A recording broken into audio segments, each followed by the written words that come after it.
சிற்பக்கலையோட உச்சக்கட்டம்னு சொன்னால் இதை மட்டும்தாங்க சொல்ல முடியும். இந்த சிற்பக்கலை மட்டும்தான் சொல்ல முடியும்.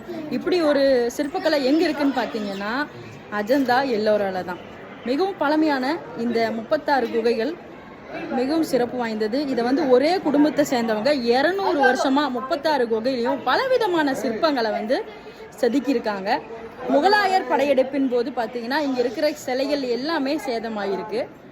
அப்படி இருந்தாலும் சேதமானதுக்கு அப்புறமும் இன்னுமே இந்த சிற்பக்கலை மெயின்டைன் பண்ணணும்னு இந்த மகாராஷ்டிரா கவர்மெண்ட் பார்த்தீங்கன்னா இதை மெயின்டைன் பண்ணிக்கிட்டு இருக்காங்க. ரொம்பவுமே ஒரு பார்க்க வேண்டிய ஒரு இடம்னு சொன்னால் நான் கண்டிப்பாக இந்த அஜந்தா எல்லோரா குகையை சொல்லுவேன். நம்ம படிச்சிருக்கும் போது அஜந்தா எல்லோரா குகை சின்ன வயசில் நம்ம 5வது 6வது படிக்கும்போது அஜந்தா எல்லோரா குகையை பற்றி படிச்சிருப்போம். உண்மையாலுமே நேரில் பார்க்கும்போது வேறு லெவலில் இருக்குது. இந்த சிற்பக்கலையெல்லாம் பார்த்தீங்கன்னா ஒரே கல் ஒரே ஒரு மலையில் பயங்கரமாக செதுக்கியிருப்பாங்க. அந்த வீடியோ தான் இப்போ பார்த்துட்ருப்பீங்க.